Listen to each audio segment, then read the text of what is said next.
Hi everybody and welcome to day 4. I don't know why I'm going like this with many fingers. I just need 4 fingers, just one hand with 4 fingers.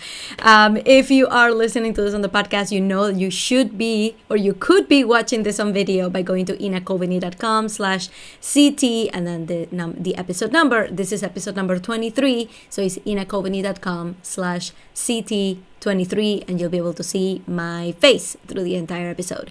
All right, guys. So today is a very special day, because I really believe that this is probably the hardest day of the challenge, okay? Everything else that I've shown you is piece of cake. You know why? Because it only depends on you, right? This one, we're gonna start involving other people. And if you're anything like me, that's when we go, oh shoot, I need to talk to somebody, right? Like, no, I just want to do this in secret. I just want to do this quietly. I just want to do this for myself. Why do I have to involve anyone else? Because guess what, guys? Building a business, building an empire, what we actually want to do with our lives, is not something we can do on our own. It just isn't. If you think that you can do this on your own, in the quiet of your own house, in a little corner, 5 minutes a day, and then eventually that lottery ticket is going to give you $1 million, that's really not how it works, guys. When you start a business, you're putting yourself out there. So I give the example of, like, can you imagine if Oprah had just worked on her business on her own without actually putting herself out there? I don't know why I love using Oprah as an example. It's because it's such a like a pedestal, right, for what we all want to achieve, which is like great success, tons of money, tons of adulation, right? With all that comes also, negative sides, like not everybody loves Oprah. I love Oprah, but I don't know why I keep using her as an example, but that's why, because like she's like the pinnacle of what we all want. Here's the thing: she didn't start out by just doing something herself. She actually put herself out there. She was on TV. She's been on TV from the beginning. So why I'm telling you that is because when you start a business, you have to learn to put yourself out there. And sometimes it means reaching out and asking people for help. So far in the challenge, this is what we've done. On day 1, I asked you to start tracking your time. And actually, funny story, today I went to see my therapist. I go to therapy every couple of weeks. It really helps keep my head clear. I actually recommend it to anybody. It's a safe space. It's a place where you can go. It's 4 walls where you can go every once in a while, every couple of weeks, and say stuff out loud that you can't say to anyone else. Super safe space. I just love going because of that. Well, today I was so excited about the stuff that I'm doing with you guys in the challenge that she started to get curious and she started asking me, like, oh, what is that challenge about? So I ended up spending part of my therapy session today just like talking to her about the challenge and what the challenge is. And she started to get excited. She's like, damn, you're making me want to start a business and I'm not even a business person. So that's what I spent like 45 minutes of my therapy session today talking about this, talking about like the stuff that I'm passionate about, right? Like, how do you make time? What do you do?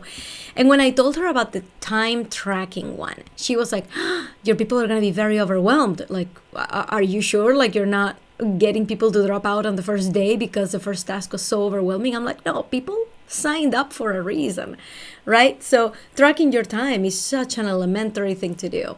She started to get overwhelmed, guys, when I showed her my tracker. When I tracked my time, I did this back in 2015, I want to say. For 2.5 months, I tracked my time in 15-minute intervals. You know what that means? And actually, she didn't believe me. She's like, no, you didn't. I showed her the spreadsheet. And if you guys are curious, I actually put a screenshot of the spreadsheet on my Instagram account. So if you go look back at the week of October 8th, 2018, I posted several pictures in this story blitz I was doing. And one of the stories was I once tracked my time, in 15-minute intervals. And I give you this screenshot of that spreadsheet. And it is insane. It's like, like a psycho did that. She could not believe it. She's like, oh my God, is that what you're having people do? I'm like, no, People should not be crazy like me and track their time, in 15-minute intervals. But like, you should know where your time is going. Okay, you should know where your time is going. So you either do it by tracking it, every hour. You kind of like wake up and remember to write it down on a piece of paper, or you keep up a spreadsheet or whatever it is. Or you can do, or you can do track the activities that you're doing. We cover this on day one. Every time that you switch an activity, every time you stop doing something, write it down. Oh, I stopped doing this, I started doing this, right? So you gotta track your time, because that's the only way to know exactly where your time is going. Because in hindsight, every day looks packed. I mean, there is not a day where you look back and you're like, oh yeah, I had a lot of free time and I just happened to do work during that time. No, you're gonna say, I did work during that time.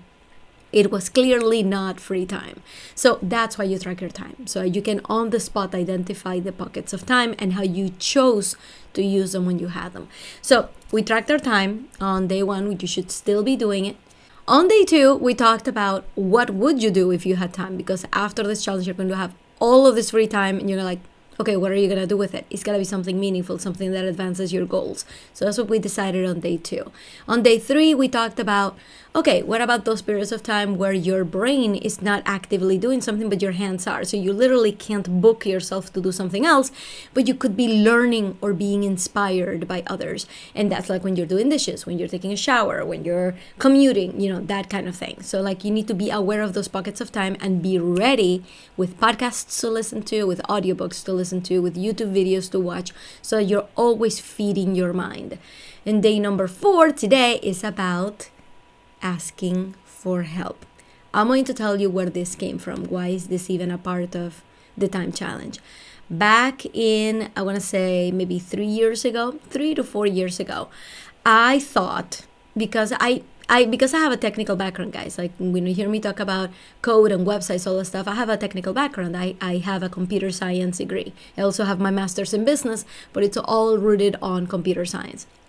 And so a few years ago, I thought, I could just teach myself how to create mobile apps, right? It's something that would be like a game. It would be easy to do. It'd be fun to do. And then I'm going to put out a mobile app on the App Store, sell it for $3.99 and become rich. That was my plan, right? That was my business plan, right? I'm just going to become rich by creating an app. And I think this came because I listened to a podcast episode. I'm telling you guys, everything I do started with inspiration, with a seed of inspiration, and then I just kind of went with it, right? The time just happened because I had an inspiration, I had a moment of inspiration where I had an idea.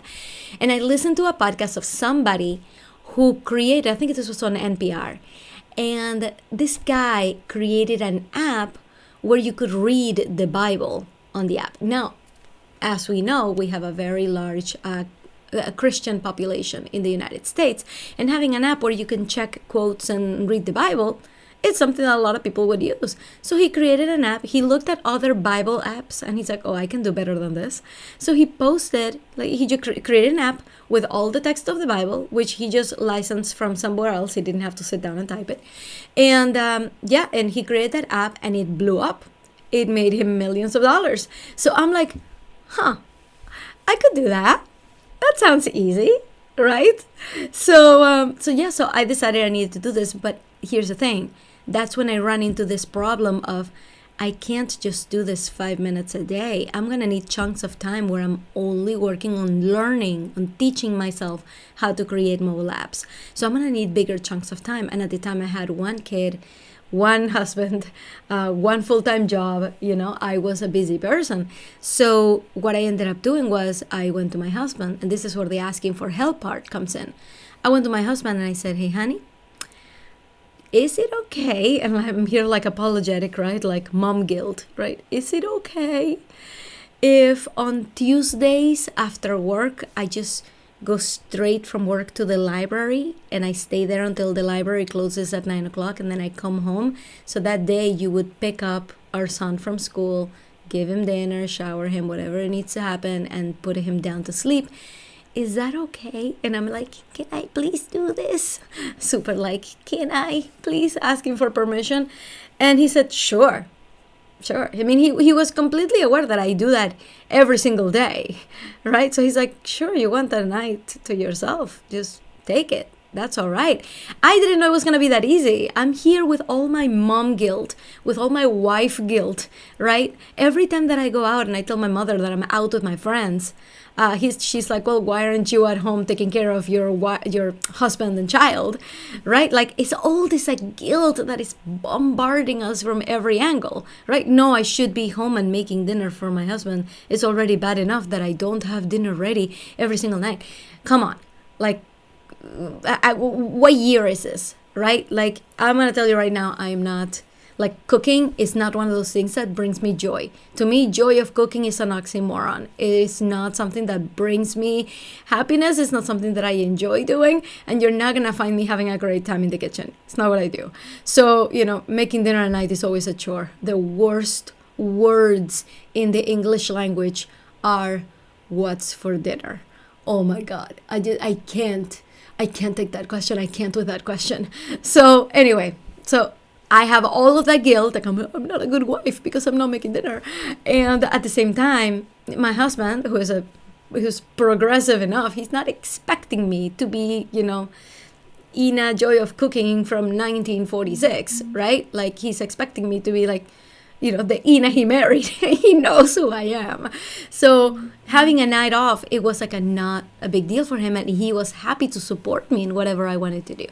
So that's what I did. And that's why I have this day in the challenge where I tell you, you guys, it's time. It's time to go out, and the people who support you, the people who love you, they will be happy to help you out. So if that means, getting your mother or your mother-in-law to watch the kid for an evening, or if it means telling your significant other, Saturday mornings don't count on me, right? I'm gonna get up early and I'm gonna go outside, go to a coffee shop with Wi-Fi, and I'm gonna work on my thing for until noon. You will see me Saturday at noon. You take care of the kids Saturday morning. Like, there are so many ways to ask for this type of help. All right, so I want you to brainstorm. I want you to think about what that means in your life, and where can you take several hours of your time where you can be alone. And this is very important because unless you have an office that you can put a big sign outside that says "Do not disturb," chances are that if you are in your house, you will be disturbed. All right, because people don't understand that when we are home and we're working on our computers, we're actually working. This is like a huge barrier to us, work from home people, is that people think we are, because we're home and we're on the computer and we're mobile and we can do this anywhere, that basically is not work. It doesn't feel like work to everybody else when it actually is to us. So people feel free to interrupt us. Hey, you're not doing anything, right? I mean, you're home and you're on your computer, so you can help me with this. But it's like, no, I am working. Like it used to be that when I was working in corporate, I actually had the flexibility to work from anywhere. I could take my work laptop and I could work out of my parents' house. I could work, when I'm on vacation, I could work anywhere. So that kind of gave my sister the idea that, she can work from anywhere. That means that she can pick me up at the airport in the middle of the day. She can just work from home that day. I'm like, do you understand what working from, like, the work part of working from home means? It means actually working. No, I can't take you to the airport in the middle of the day when I work from home. People have a hard time understanding that. So you have to police it. Okay, and you have to put yourself in a situation where you're not disturbed. And if that means leaving the house, going to the library, going to a coffee shop, going to a friend's house, right? Somebody, a single friend who doesn't mind you, like, just coming in and using their living room, right? Like, whatever it is time for you to block out a chunk of time, a few hours a week, so you can do your thing. A few hours can be so valuable. When I was doing this thing on Tuesdays, I would get to the library maybe at 6 o'clock. So I would have to be disciplined about it too, right?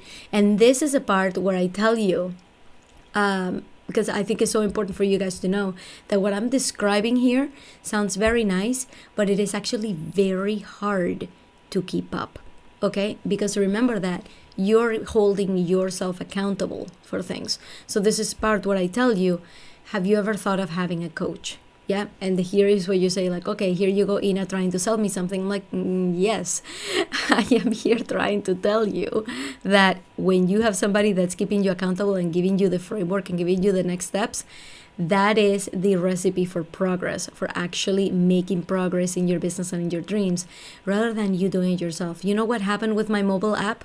So I would go to the library, and but because I started telling myself, oh, Ina, you have to be flexible, right? You can't just be so inflexible. So in the beginning, I would leave work at exactly the time I had to leave so that I could make it to the library by 6, so that I could have a chunk of 3 hours. Then I started to become a little more, quote unquote, flexible. And I started like, well, I have a late meeting that day, right? So, okay, I'm going to go to the library anyway. So those 3 hours ended up turning into maybe 2 hours, right? Then, my husband, he's often on call for weeks at a time. So, or for 1 week at a time. So he would tell me, hey, honey, I'm on call that week. Do you mind, staying home that day? I'm like, oh, sure, I can be flexible. I can just skip this week, right? So that's what happens when you're a driven person like I am. You're a type A person like I am. You know how to find the buckets of time and how to teach yourself to do things like I do. And then the follow through is so hard because you tell yourself that nobody is watching and nobody will care if you skip a day, right? You can be flexible, quote unquote. I'm doing air quotes if you can see me. I can be flexible. I can just skip a day. I can just reschedule that day. It's okay if today is just 2 hours. I really needed, an extra hour to myself today, things like that. So when you actually are serious about this, you will find people who will pull you up. You will find people who will introduce you to the right people, who will tell you how this world works so that it can actually turn into a business and it's not just your little side project that you end up being so flexible with that you end up just stopping. And that's exactly what happened with my mobile app. I spent a good chunk of time teaching myself the technology, and after I got so flexible with it, there were times when 2 weeks had passed and I hadn't touched the material, and I would sit back down and be like, where did I leave off? What was I doing again? So it became more and more frustrating. It didn't become fun. It became this is frustrating and I'm tired. And every time I think of that time in the library, I think of it fondly because I knew that I could do it. But I also remember how tired I was during that time, how I sat there with my computer and how I just wanted to rest my head and just take a quick nap, right? So this is where I tell you that what I'm describing for you, it's hard to do and it is hard to keep up. I'm not saying that it is impossible. I'm saying that there are much easier ways for you to actually accomplish your goals, and that is to have somebody that can help you do this in a way that you won't quit, in a way that it feels like a real job, that it feels like your future is in your hands and that you can actually do this for yourself. So having plugged that a little bit, I am going to tell you what the assignment for day 4 is, if you are ready, because it's not just going and asking for help. I actually have specific steps laid out for you. Okay, so if you're ready for this, I'm gonna jump right in. Okay, so there's 4 steps to today's homework. Day 4, 4 steps. Step 1, identify a pocket of time of at least 3 hours in your schedule. All right, and like I said, this can be a Saturday morning until noon. It can be a Tuesday night until 9 o'clock, but you have to identify 3 hours. It could be in the morning. I used to, when I was tracking my time, I actually started getting up at 4 in the morning before I had to go to work, before anybody else was awake, and I would get a couple hours in the morning. I like that. I enjoy that. I enjoyed having that time to myself. So it's whatever works for you. That's step 1. Identify 3 hours that you can take to yourself. Step 2, identify where you can go to be alone. If it's going to be in your house, you better have a conversation with the people in your home to tell them, do not disturb me, and put up a sign, okay? Just because you're home doesn't mean you're really home. If you decide that you don't want to be home, pick a place and check their hours. Make sure they're going to be open at that time, all right? I was actually disappointed that the library closed at 9 o'clock. I was ready to make it I'm just gonna, Tuesdays are gonna be my late nights. I couldn't. The library closed at 9. So figure out where you're gonna go and figure out their hours. Step 3, ask for help. What are you going to do with the kids? What are you going to do with the work that you need to do? What are you going to do about your partner's dinner? What are you going to do about cleaning up the house that day? Like, you need to figure out what support you need around that time to make it happen consistently for yourself, and make sure that everybody around you is aware of it and supporting you in this. Ask for help. Okay? This is a challenge. Okay? This is not like, hey, when you get a chance, do this. No, I want you to do this in the next 24 hours. That's what the challenge is. Okay? And step 4, I want you to put it on your calendar and never miss a day.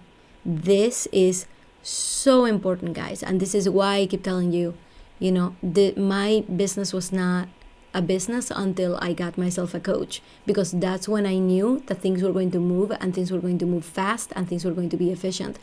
And we should probably talk a little bit about mindset, but I'm going to leave that for another day. I'll just recommend one of the episodes that I have on my podcast to you, which deals with all of this, which deals with you getting your mind right around your fears of success, and all of that. Go to my podcast episode number 13. It's called Business is Not a New Year's Resolution.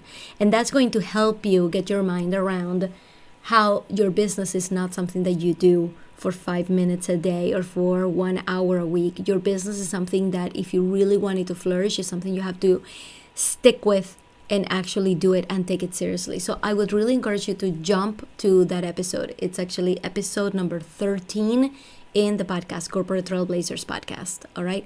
And I'll leave the link here, but if you go to inacoveney.com/iTunes, that takes you straight to the iTunes page. If you don't have iTunes, all you have to do is look up on your podcasting app, Corporate Trailblazers with Ina Coveney. Coveney ends in EY. Super important to spell it right.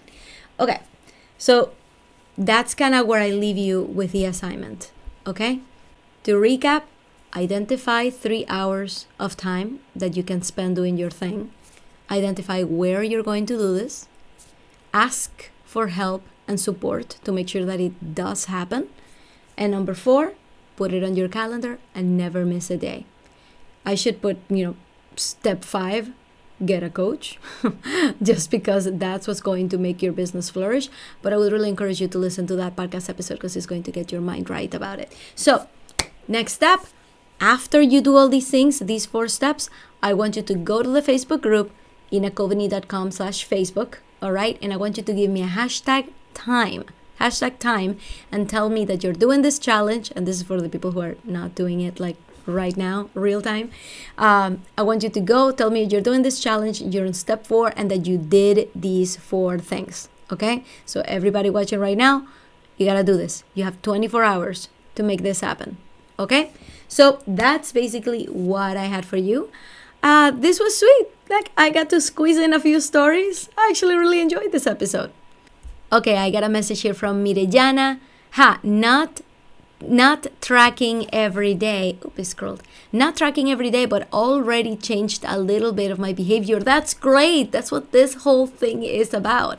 I'm having mind food during my commute. Let's continue. That is awesome. All of this is going to make such a huge difference. Oh, Mirellana, you are on your way.